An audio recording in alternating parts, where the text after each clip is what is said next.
আজ কলকাতার যুবভারতী ক্রীড়াঙ্গনে একটা যুগের সূচনা হলো, আর সেই যুগের সূচনা করলেন কে? Jose Francisco Molina. আর আজ কিন্তু বেশ কিছু নতুন প্লেয়ার যারা এই মরশুমে প্রথম সবুজ বেলুন জার্সি গায়ে চাপিয়ে মাঠে নামলেন, কিন্তু তাদেরকে দেখে কি একবারও মনে হলো যে তিনি প্রথমবারের মতো বা তারা প্রথমবারের মতন সবুজ বেলুন জার্সি পরে মাঠে নামলেন আজকে? একবারের জন্যও নয়। আজকের ম্যাচের এই ফলাফল মোহনবাগান সমর্থকদের কিন্তু খুব আনন্দ দিয়েছে, কিন্তু এই আনন্দ কিন্তু আজ থেকে শুরু হয়নি। এই আনন্দ শুরু হয়েছে গতকাল রাত থেকে, যখন কলকাতায় পা রেখেছেন সমস্ত মোহনবাগান সমর্থকদের নয়নের মণি দিমিত্রি পেত্রাতস। সেই যে আনন্দ, সেই যে উচ্ছ্বাস শুরু হয়েছিল, সেটারই কিন্তু কন্টিনিউয়েশন হলো আজকের ম্যাচে। আজকে ইন্ডিয়ান এয়ারফোর্সের বিপক্ষে ডুরান্ট কাপে নিজেদের দ্বিতীয় ম্যাচটা খেলতে নেমেছিল কিন্তু সবুজ বেলুন ব্রিগেড। গত মরশুমটা যেখানে শেষ হয়েছিল, আর তারপরে যেভাবে ট্রান্সফার উইন্ডোতে আমরা একের পর এক প্লেয়ারকে বিভিন্ন টিমে জয়েন করতে দেখেছি, তার সাথে সাথে দেখেছি কিন্তু মোহনবাগান সুপার জায়ান্টসেও বেশ কিছু প্লেয়ার এসেছেন নতুন। আর সেখানে একটা প্রশ্ন ছিল যে মিডফিল্ড, সেখানে কি নতুন কোনো বিদেশি আসবেন? কারণ আমরা দেখছিলাম আসন্ন মরশুমের কথা মাথায় রেখে যে সমস্ত বিদেশি প্লেয়ারদের সাইন করানো হচ্ছিল, তারা কিন্তু বেশিরভাগই হয়তো অ্যাটাকিং হাফের প্লেয়ার, নয়তো ডিফেন্সিভ হাফের প্লেয়ার। আর এইখানেই একটা প্রশ্ন ছিল সবার মনে, তাহলে কি মিডফিল্ডে কোনো বিদেশি আসবে না? তাহলে কি অল ইন্ডিয়ান মিডফিল্ড নিয়ে খেলতে নামবে সবুজ বেলুন ব্রিগেড গোটা সিজনটা? আর ঠিক সেই সময় আমরা দেখলাম একটা সাইনিং হলো গ্রেগ স্টুয়ার্ট। যারা আইএসএলটা প্রথম থেকে দেখছো বা যারা আইএসএল দীর্ঘদিন ধরে ফলো করো, তারা নিশ্চয়ই গ্রেগ স্টুয়ার্টকে সবাই চিনে থাকবে। প্রথমে তিনি এসেছিলেন জামশেদপুরের হয়ে খেলতে। মুম্বাই সিটি এফসি দলের অত্যন্ত গুরুত্বপূর্ণ একজন প্লেয়ার ছিলেন এই গ্রেগ স্টুয়ার্ট।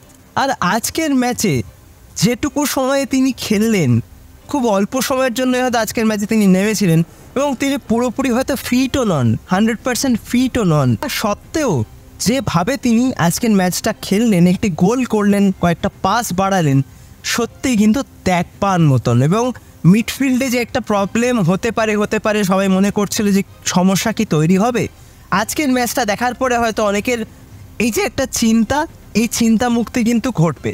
এবং তার সঙ্গে সাহাল আব্দুল সামাদ, অনিরুদ্ধ থাপা এবং মোস্ট ইম্পর্টেন্টলি আপুইয়া, যাকে কিন্তু সবচেয়ে বেশি আশা নিয়ে এই দলে সাইন করানো হয়েছে, এবং সেই আশা পূরণে কিন্তু তিনি আজকে যথেষ্ট চেষ্টা করেছেন। যতক্ষণ মাঠে ছিলেন তিনি কিন্তু মাঠটাকে একদম নিজের আয়ত্তে রাখতে সক্ষম হয়েছিলেন। আর সাহাল আব্দুল সামাদ, তার কথা নতুন করে কি বলি, গত মরশুমে সবচেয়ে ক্রুশিয়াল গোলটা কিন্তু এসেছিল ওড়িশা এফসির বিপক্ষে এই সাহাল আব্দুল সামাদের পা থেকেই।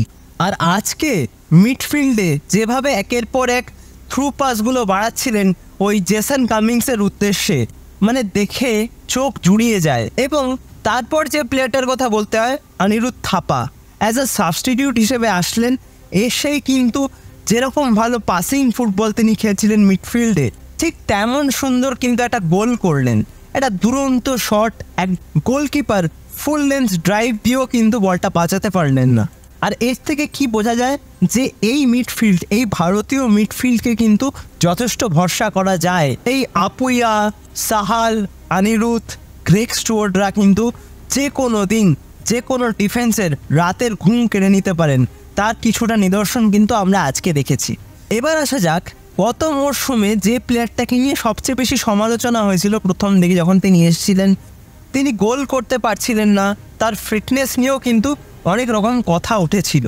তবে গত মরশুমে যত দিন গেছে তত কিন্তু তিনি নিজেকে চিনিয়েছেন, এবং একদম শেষ মুহূর্তের কয়েকটা ম্যাচে যেভাবে তিনি গত মরশুমে গোল করে দলকে জিতিয়েছিলেন, এবং সেই সবচেয়ে বেশি ক্রুশিয়াল গোল যেটা কিন্তু মুম্বাই সিটি এফসির বিপক্ষে লিগ শিল্ড ফাইনালে তিনি করেছিলেন দিমিত্রি পেত্রাতসের পাস থেকে, সেই জেসন কামিংস, তিনি কিন্তু আবারও ফিরলেন এবং ফিরেই কিন্তু প্রথম ম্যাচে একদম দুটো গোল করলেন, এবং দুটোই কিন্তু একজন সুযোগ সন্ধানী স্ট্রাইকারের মতন। তবে একটা কথা কিন্তু ঠিক, তার রানগুলো আজকে একটু স্লো লাগছিল। এই জিনিসটাকে যদি তিনি রেকটিফাই করে নিতে পারেন তাহলে কিন্তু বিপক্ষ ডিফেন্ডারদের জন্য তিনি আরও ভয়ঙ্কর হয়ে উঠবেন এবং তার নামের পাশে আরও অনেক বেশি সংখ্যক গোল কিন্তু লেখা থাকবে, এটা অন্তত আমার মনে হয়। কারণ আজকে যেভাবে তিনি গোলগুলো করেছেন, গোলের সামনে কিন্তু জেসন কামিংস একদম অ্যাকিউরেট শট করেন, এটা বলতে কোনো দ্বিধা নেই। আজকে ফার্স্ট গোলটা কিন্তু গোলকিপারের ভুলে বা ডিফেন্সের ভুলে, অর্থাৎ ইন্ডিয়ান এয়ারফোর্সের ডিফেন্সের ভুলেই কিন্তু হয়েছে, বাট সেখান থেকে যে গোলে কনভার্ট করা সেটা কিন্তু অবশ্যই করেছেন জেসন কামিংস। এবং তারপরেও কিন্তু দ্বিতীয়ার্ধেও তিনি একটি গোল করেছেন। ভাগ্য সহায় থাকলে হয়তো আজকে তার হ্যাটট্রিকটাও তিনি পেয়ে যেতে পারতেন। এবং এবং এবং যে প্লেয়ারটার কথা না বললে আজকের ম্যাচের রিভিউটা হয়তো সম্পূর্ণ হবেই না, তার নাম হলো লিস্টন কোলাসো। লিস্টন কোলাসো এই দলটার জন্য কতটা ভ্যালুয়েবল একজন ফুটবলার সেটা কিন্তু আজকেও বোঝা গেল।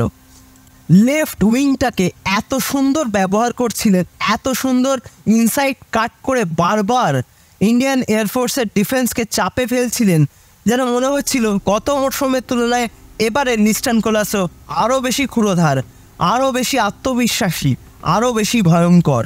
এবং সবচেয়ে গুরুত্বপূর্ণ বিষয়ে এই টিমটা কিন্তু বেশি দিন প্র্যাকটিস করেনি, তা সত্ত্বেও তাদের মধ্যে যে বন্ডিং, যে ফ্লুয়েন্সি, যে পাসিং দেখা গেছে সেটা কিন্তু এক কথায় অকল্পনীয়। প্রথমার্ধে তাদের বল পজিশন ছিল মোটামুটি ৭২%, তো তোমরা বুঝতেই পারছো কীভাবে প্রথমার্ধটা পুরো ডমিনেট করেছে। এবং সবচেয়ে উল্লেখযোগ্য বিষয় হচ্ছে মাঝমাঠ থেকে কিন্তু বল মোহনবাগান ডিফেন্ডারদের কাছে আসেইনি বলা যায়, অর্থাৎ প্রত্যেকটা প্লেয়ার কিন্তু মোহনবাগান সুপার জায়ান্টসের ইন্ডিয়ান এয়ারফোর্সের হাফেই ছিল মোরাললেস প্রথমার্ধটা। কনস্ট্যান্ট আক্রমণ এবং মিডফিল্ডে একের পর এক নির্ভুল পাস, দুর্দান্ত চোখ ধাঁধানো ওয়ান টাচ ফুটবল, যেটাই কিন্তু আজকের ম্যাচের পার্থক্য গড়ে দিয়েছে। আজকের ম্যাচে প্রায় 550টার উপরে পাস খেলেছে মোহনবাগান সুপার জায়ান্টস, তাদের পাসিং অ্যাকিউরেসি কিন্তু 85%। তো এটা বলাই যায় হোসে মলিনা তিনি কিন্তু তার কাজ করা শুরু করে দিয়েছেন। আর আজ কিন্তু আবারও ডিফেন্সে ফিরলেন শুভাশিস বোস, এবং এই প্লেয়ারটা কতটা ইম্পর্টেন্ট এই দলটার জন্য সেটা কিন্তু আজকে আবারও বোঝা গেল। ডিফেন্সে থাকা মানে কিন্তু ডিফেন্স লাইনটা অনেক বেশি শক্তিশালী হয়ে যায় এবং একজন লিডারের মতন কিন্তু তিনি পুরো ম্যাচটাকে পরিচালনা করতে সক্ষম, যার ফলে আজকে কিন্তু ডিফেন্সে কখনোই কোনো প্রেশারে পড়েনি সবুজ বেলুন। মোস্ট ইম্পর্টেন্টলি প্রত্যেকজন প্লেয়ারকে কিন্তু কোচ হোসে মলিনা আজকে সুযোগ দিয়েছেন, দেখে নিয়েছেন, যার ফলে আজকেই কিন্তু মাঠে নামতে দেখলাম আমরা আলবার্তো রড্রিগেজকে এবং ক্রেগ স্টুয়ার্টকে। আলবার্তো রড্রিগেজ কিন্তু শেষ কয়েকটা মিনিটের জন্য মাঠে নেমেছিলেন এবং তার খেলা কিন্তু যথেষ্ট ভালো লেগেছে। সবচেয়ে বেশি ইম্পর্টেন্ট যে বিষয়টা সেটা হচ্ছে তার হাইটটা যথেষ্ট ভালো, হেডেও কিন্তু যথেষ্ট পারদর্শী, যেটা কিন্তু ভবিষ্যতে মোহনবাগান সুপার জায়ান্টসের জন্য একটা অ্যাসেট হতে পারে। ঠিক তেমনই কিন্তু ততটাই ভালো খেলেছে টম অ্যালড্রেট।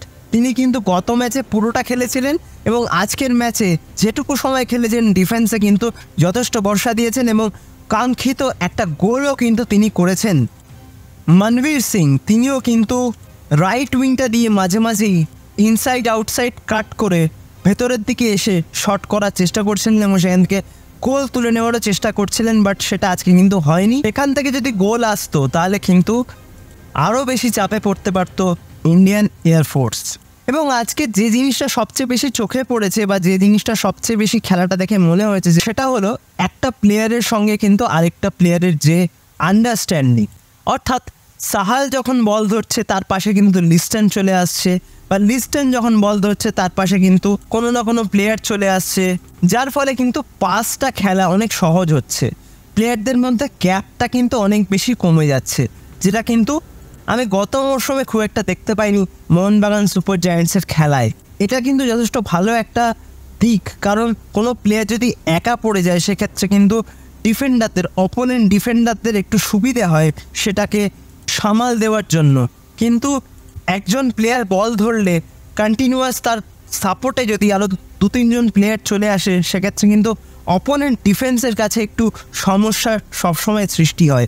এবং যখন প্রেস করছিল তারা ইন্ডিয়ান এয়ারফোর্সের ডিফেন্সকে, সেটাও কিন্তু ছিল একটা কালেকটিভ প্রেশার, অর্থাৎ সবাই মিলে কিন্তু প্রেশার করছিল, যার ফলে খুব সহজেই কিন্তু তারা বলগুলো নিতে পারছিল এবং সেখান থেকে আক্রমণগুলো গড়ে তুলতে পারছিল। এবং সবচেয়ে গুরুত্বপূর্ণ যে বিষয়টা বা সবথেকে ভালো লাগলো যে বিষয়টা, অনেকদিন পর কিন্তু আজকে মাঠে ফিরলেন আশিক কুরুনিয়ান এবং এসেই কিন্তু তিনি বেশ কিছু স্কিলের ঝলক আজকে দেখালেন। তো সব মিলিয়ে ইন্ডিয়ান এয়ারফোর্সকে কিন্তু 6-0 গোলের একটা বিরাট ব্যবধানে হারিয়ে আজকে কিন্তু যথেষ্ট আত্মবিশ্বাস নিয়ে মাঠ ছাড়বে সবুজ বেলুন এবং আগামী ম্যাচটি অর্থাৎ সেই বহু প্রতীক্ষিত ডার্বির আগে কিন্তু দুই প্রধানই যথেষ্ট আত্মবিশ্বাসী থাকবে বলে আমার মনে হয়। তবে এখনও কিন্তু জেমি ম্যাকলারেন এবং দিমিত্রি পেত্রাতস সবুজ বেলুন জার্সি পরে মাঠে নামেননি। তারা যখন এই দলটার সাথে যুক্ত হবেন তখন এই দলটাকে কিন্তু আরও বেশি ভয়ঙ্কর লাগবে বলে অন্তত আমি মনে করি। তবে আজকে একজনের খেলা কিন্তু খুব একটা আপ টু দ্য মার্ক লাগেনি, অর্থাৎ তার থেকে আমরা যে ধরনের খেলা দেখে অভ্যস্ত সেটা কিন্তু আমরা আজকে তার থেকে পাইনি। তার নাম হচ্ছে সোহেল ভাট। সোহেল ভাট কিন্তু আজকে বেশ কিছু সুযোগ পেয়েছিলেন গোল করার, সেগুলো যদি গোল করতে পারতেন তাহলে কিন্তু আজকে স্কোর লাইনটা আরও অনেক বেশি হতো বলে আমার মনে হয়। অন্তত আরও 3 থেকে 4টে গোল কিন্তু আজকে আসতেই পারত। তবে সব মিলিয়ে একটা দুর্দান্ত খেলা কিন্তু আজকে দেখলাম। এখন এটাই দেখা যে ডুরান্ড কাপের আগামী ম্যাচগুলোতে এইরকম অ্যাগ্রেসিভ পারফরমেন্স তারা ধরে রাখতে পারে কিনা। তো আজকে তোমরা যারা ম্যাচটা দেখেছো তোমাদের কেমন লেগেছে অবশ্যই আমাকে কিন্তু কমেন্ট করে জানিও। ভিডিওটা ভালো লাগলে লাইক, কমেন্ট, শেয়ার এবং সাবস্ক্রাইব করতে একদম ভুলো না। সাবস্ক্রাইবটা করে দিয়ে পাশের বেল অপশানটা প্রেস করে অবশ্যই অল অপশানটা প্রেস করে রাখবে, যাতে সমস্ত রকম নতুন ভিডিও নোটিফিকেশান তোমরা সবার আগে পেয়ে যাও যখনই আমি কোনো নতুন ভিডিও পোস্ট করব। তো আজকের মতন ভিডিওটা তাহলে এখানেই শেষ করছি। দেখা হবে আবারও পরবর্তী ভিডিওতে নতুন কোনো দিন নতুন কোনো সময়। তোমরা ভালো থেকো, সুস্থ থেকো।